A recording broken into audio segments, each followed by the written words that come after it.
nagpa-medical yung mama ko. Samahan natin siya. Tuesday ngayon, wala akong pasok.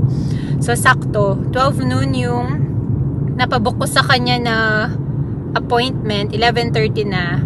Malapit lang naman yun 15 minutes away. So, pakita ko sa inyo. Hindi ako mag-vlog sa loob, pero i-share ko sa inyo yung experience namin. Sa pag-extend ng visitor visa. Ang tagal na nga nito Ngayon lang dumating yung request niya.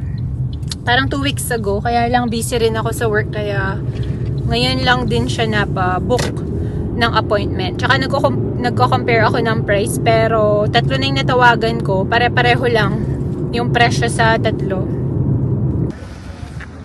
Dito na kami guys. Sky Medical Center. First time namin pumunta dito sa may Country Hills Northeast.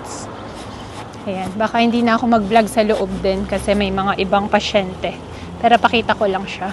Mukhang bago pa yung lugar na to.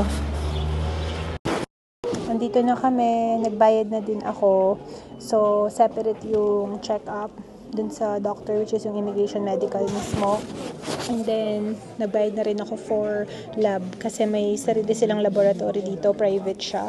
Kasi nagtanong na si Ivan kung sa Alberta Precision Labs is same lang naman yung presyo. So, dito na lang para all in one stop. X-ray na lang which is sa labas. So, antay lang kaming matawag. Ayun, natapos na kami. Halos, from the time na pumunta kami, oo nga naka-design. Halloween na kasi soon guys.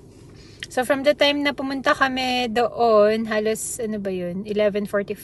Natapos na kami ngayon is 1:07. So matagal lang yung waiting talaga kahit nagpa-appointment ako ng 12. Tsaka ang daming tao doon. So natawag kami mga 12:40 na yata yun. So ang unang ginawa is blood pressure si Mamsi at saka kinuha yung weight niya. Tapos binigyan siya ng cup. Chine-check pala dito yung HIV and syphilis. Tapos sa ihe. And then pinatayo siya, may pinabasa sa kanya. Yung isang line lang dun sa chart, yung sa pang ice. After nun, pinasign lang siya na inaalaw ni Mamsi na gamitin yung e-medical kasi sila na yung electronically magsasend sa IRCC guys, which is napaka-convenient. And then tinake siya ng picture doon na rin mismo sa room na yon. And after nun, binigyan niya kami ng x-ray requisition. May tatlong lang pala dito sa Alberta, sa Calgary, sorry. May tatlo lang na branch na pwede kang magpa-x-ray kahit lahat is under CDC. Sa Sandridge, sa Marlboro, tsaka dun sa amin, sa Simons Valley. So, na-happy naman ako at meron doon sa amin na malapit. Doon ko na lang i-walk in si Mamsi after. And then, nag-antay kami. May pumasok na doktor, babae, kasi tinignan yung chest ni Mamsi, tsaka yung tummy niya, pinalift yung niya, damit, tsaka yung yung pants niya, pinababa ng konti. So, buti babae din naman yung tumingin. And then, after nun, isinantay namin yung mismong doctor, which is yung lalaking doctor na, this time. Then, after nun, sinabi niya sa amin, okay na, kukuhanan na lang daw ng dugo. Ayun, so, yun yung last. So, sa kabilang room yun, sa reception 1 naman, doon sa may Apex Medical. Kasi nasa may reception 2 kami. Pero, kalabas namin is tinawag na siya agad. And then yun na, napakabilis lang. From the time na tinawag kami hanggang sa matapos is about 20 minutes. And napaka-convenient ng location na yun kasi andun na lahat May laboratory na sila, may pang urinalysis na din. So, napakaganda. Isa na lang yung pupuntahan namin na pang x-ray. So, tatlo guys yung tinawagan ko dito na clinic dito sa Calgary and isa lang ang presyo nila. For extension, immigration, immigration medical, $220 guys in Canadian dollars. Sa lahat na yun. So, yun, sa tatlo na natanungan ko. And then yung blood work niya is with the urinalysis for HIV and syphilis testing is 120. So 340 lahat. Yung x-ray mamaya i-share ko sa inyo magkano. So ayun. Good for 1 year naman to. Approved na si Ma'am C for 1 year. Pero even if lumabas na yung approval niya, guys, to follow pa rin yung medical. Kasi may request talaga siya for medical. So kahit nauna yung approval niyo, wag niyong ibaliwalain yung request for medical. Kasi nakalagay dun is for 16 years old and above.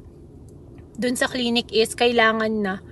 So, hindi ko alam yun kasi pina-check up ko si Ma'am si last month ago ata. Kung alam ko lang na kailangan pala yung medical. Hindi ko na siya pinatingin pala. So, I guess, bagong rule ba yun? Hindi ko sure kasi first time kong mag-extend ng visitor which is kay Ma'am si first time kong gawin yun. So, kailangan na pala yun. Hindi ko alam kung per clinic ba yun requirement or sa IRCC mismo. Sinashare ko lang yung experience namin. So, it could be different. It could be different sa inyo. Pero yun sa amin lang yung sinashare ko. Ayun. Bilibo na kami guys ng shawarma dito sa Lava Grill sa Market Mall. Nakita ko kasi naka $5 lang sila for either chicken shawarma or chicken platter or yung falafel shawarma, falafel platter. So, punta tayo dun.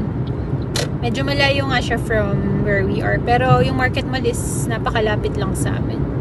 So, after namin sa Market Mall, mag-walk-in kami sa may CDC Diagnostics sa Simons Valley.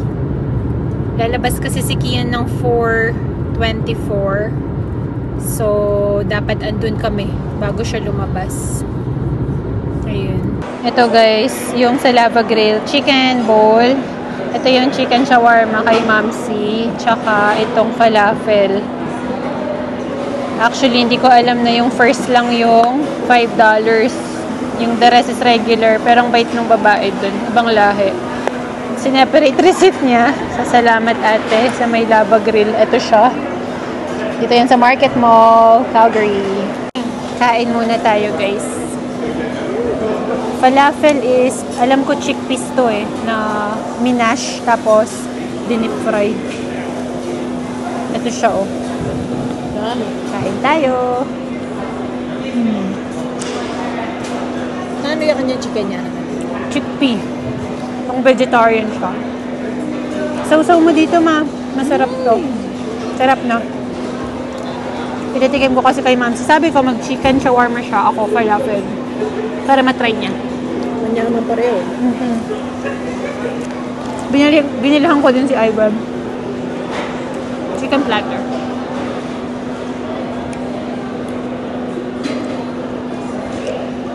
Masarap yung sausawan niya, yung hummus. Then may patatas pa siya. Kain muna kami mamaya na lang. Ayan, dito na rin kami finally.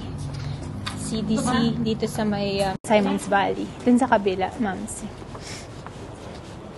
Hello. Hi there. Ayan siya. Simons Valley, CDC. Tara, pasok tayo. Thank you, Ma'am. Sige guys, update ko kayo.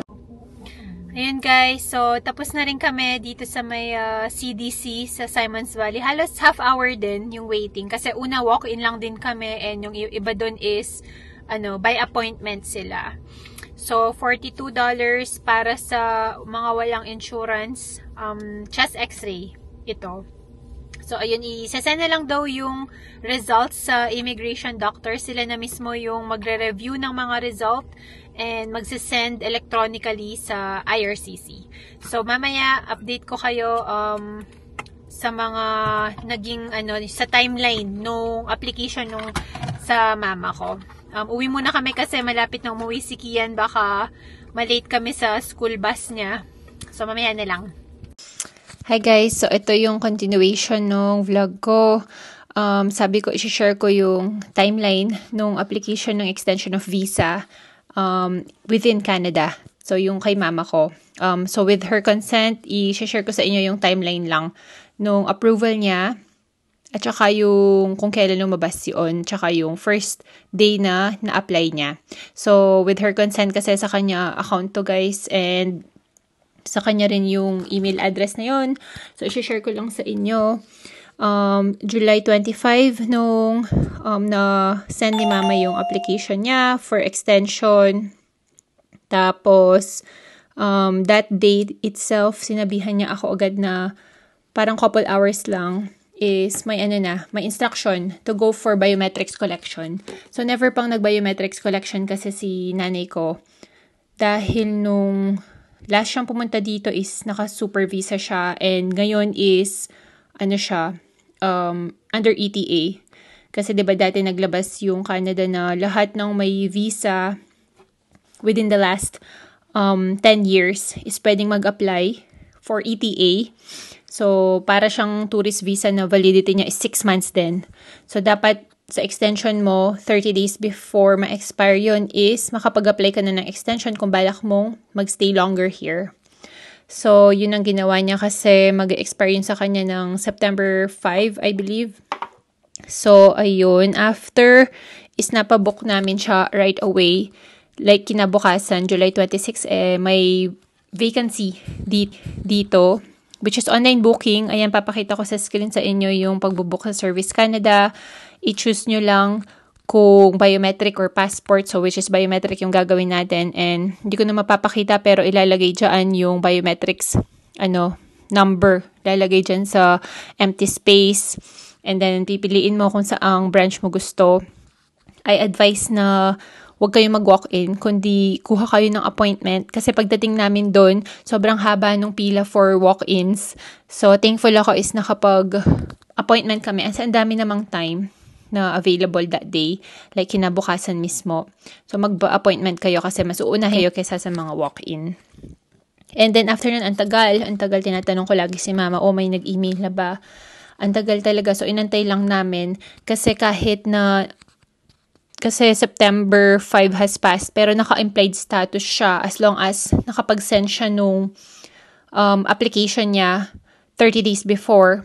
So, even if wala pa yung approval niya, nakapag-stay pa siya dito, pwede pa yun. And then, October 3, nag-email sila. So, akala ko yun na yun. Letter na na-receive niya, October 3rd, nung binasa namin is, about biometrics lang na na-receive na nila and may validity yon. Yung biometrics pala guys, within 30 days dapat makapag-biometrics kayo. Which is napakabilis lang. Kinuha lang yung mga fingerprint ni nanay ko tapos pinicturean lang din siya doon. And syempre may bayad yon. Tapos after nun, kinabukasan, actually parang October 3rd yon, and then October 8 nung naka-email na naman si mami. And then, ang sabi sa kanya is, go for medical na. So, yun. Dapat within 30 days din makapag-pa-medical ka, which is, ayun, yung shinare ko sa inyo prior sa video na ito, yung ginawa namin para dun sa medical. Yung medical naman, dahil, ayan, nakita niyo sa screen, may mga, accredited na mga clinics para magpa-medical kayo. Ilagay niyo lang yung bansa kung saan kayo. And in this case, in Canada application to, kaya nalagay ko dyan Canada. And then, anong province. So, pili na lang kayo kung anong province kayo. And then, ayan, scroll down ko, pakita ko sa inyo yung mga accredited na mga clinics dahil hindi lahat gumagawa nito. Tapos, within 30 days, dapat is makapagpa-medical na. And then, yung clinic na napuntahan namin, buti naman is gumagamit ng e-medical. So, hindi namin kinailangan na pa-picture si Mamsi at magdala siya ng picture pa doon. Doon na siya pinicturean kasama na lahat sa bayad. And sila na yung magsasend doon, guys. And then, pati yung mga x-ray at saka yung lab is sila na yung magsasend dun sa immigration doctor. And kung lahat is okay naman and wala namang problema, sila na yung magsasend sa IRCC. So, ayun. Actually, yung instruction niya for medical and then yung approval niya, 1 day difference lang ata dumating. Pero even if matanggap nyo ahead of time yung approval nyo is kailangan nyo pa rin pa-medical kapag inas kayo for medical. So, wag nyo baliwalain yun, hindi dahil approved na kayo. So, this time, si Ma'am C is approved for 1 year. Yay! So, ayun. Alam ko yung validity din ng medical is 1 year. Correct me if I'm wrong, pero yun yung nakita ko, alam ko. So, ayun. Buti na lang at 1 year yung sa kanya. Ayun guys, sana may na-share kami sa inyo na information for extension sa mga nag-aantay ng letter of approval or kung ano man mga next steps. Be patient lang, antay-antay lang, darating din yun. At naka-implied status naman kayo, so antay-antay lang. Kasi kami it took from July 25 to October 8. Halos 2 months din. So, at least dumating at may inaantay tayo. Ayun, salamat sa panonood sa vlog na to. Sana may na-share ako sa inyo. And we'll see you in our next one. Bye!